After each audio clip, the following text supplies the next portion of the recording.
So coffee time and welcome to this week's video. It's been horrid weather over this week, really dark and overcast and rainy. So I thought we'd try and film something, well, a little bit low down across these ponds where there's 3 ponds in this complex here, close to Goldeneye in Surrey. And what I'm trying to film, is the Mandarin ducks. So I thought they might compensate with their lovely bright colours for this really dull day.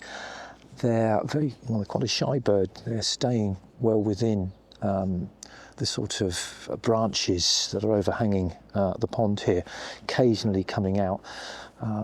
So it's just trying to capture odd bits and pieces that I can. I've got quite a restricted view, so I've got branches coming in to play. But I thought I'd spend the morning here, just see what I can catch, a couple of hours here. It's a lovely common, so I might walk around that. With a view maybe to trying to photograph some snowdrops. So that's the plan for this morning. Then maybe drop back closer to home onto the Loddon. I know where there's some snowdrops around there, which would be ideal, and maybe sort of walk up the Loddon just to see if there's any birds along that lovely river. Well, let's see what comes.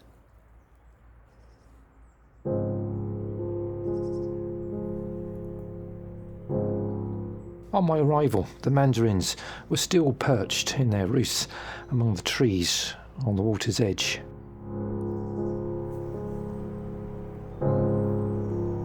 It certainly didn't take long, though, before they slowly ventured out onto the pond, but always frustratingly close to the branches, dipping into the water, so that clear view was tantalisingly brief. They seemed very timid and shy, with the brisk breeze blowing across the pond, adding to their sort of reticence to leave the safety of the cover afforded by those sunken branches.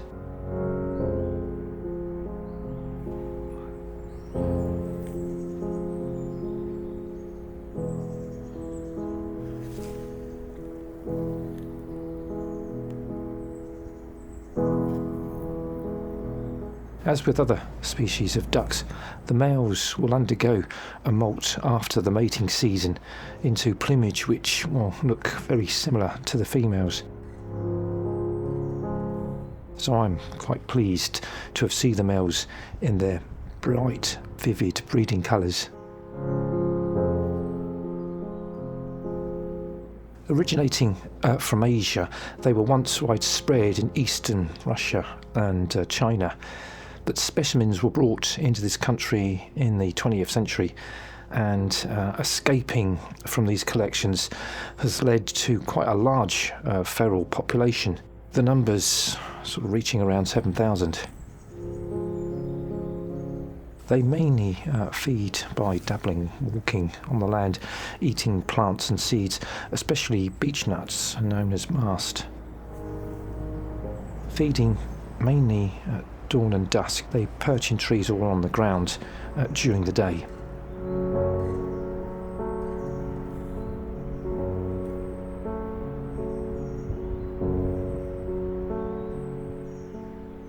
Fortunately for me, the sun broke through the clouds just briefly, allowing sort of slightly better views of this small and petite duck displaying those lovely colours. The female is contrastingly conservative with smart grey and brown plumage, a white eye-ring and stripe running back from the eye. The male's breast purple with 2 vertical white bars, the flanks sort of ruddy, and has 2 orange feathers at its back, and they seem to me as if they stick up similar to boat sails. The males seem to be jostling each other, but unfortunately for me, didn't see any clear views of their elaborate courtship behaviours to attract the females. This tends to include sort of head bobbing and calling.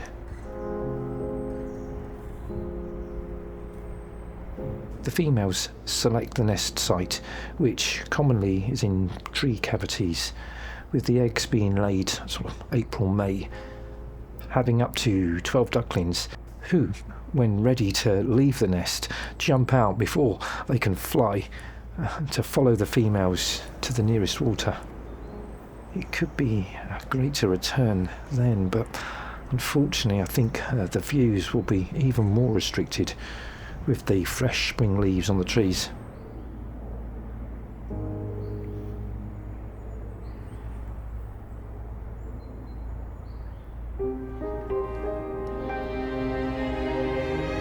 Exploring further up the pond, I was pleasantly surprised to see these goosander braving the increasing strength of the wind.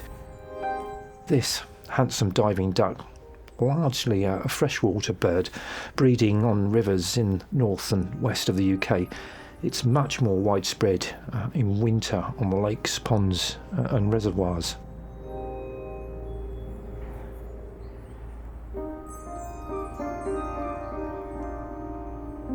Unlike the shy mandarins, they patrolled the centre of the pond, avoiding clear views, if on occasion the wind messing the female's hairdo.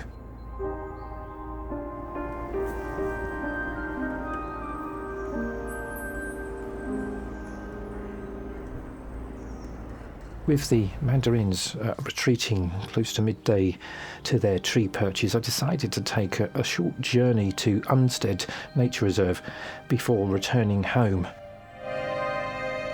This reserve had been recommended to me as it had good views of waterfowl. And it certainly didn't take long for this normally elusive bird to show, having a reputation for being heard more often than seen. During the winter, the most common call is like a pig-like squeal.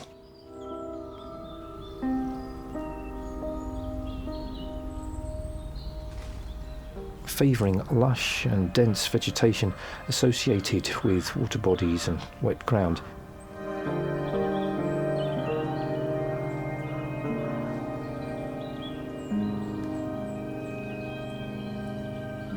It was great to catch it reflected in the water as it fed using that bright, long red bill.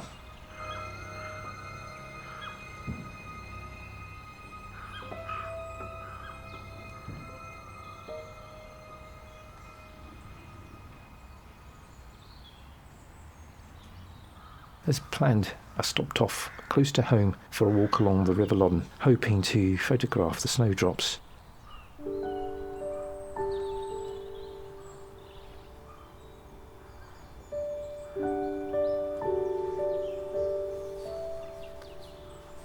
Being the first sign of spring, it's certainly a good indication that warmer weather is on its way.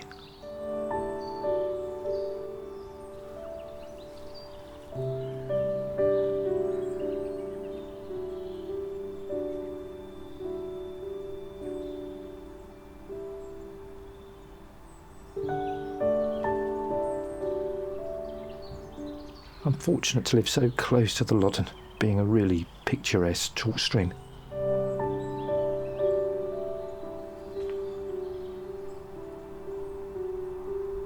Giving me a chance to capture a few images along the river's edge.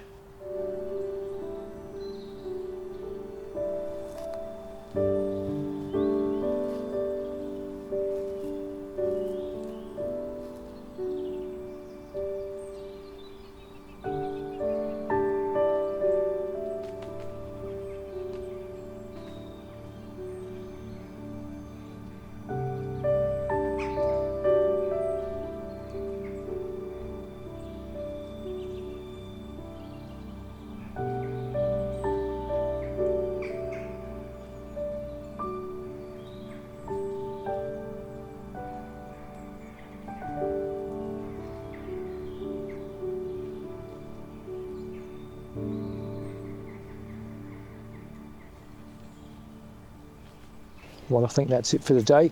Lovely to finish off with a bit of photography. Hope you've enjoyed those mandarins. They certainly were colourful, even if it was a bit of a dull morning.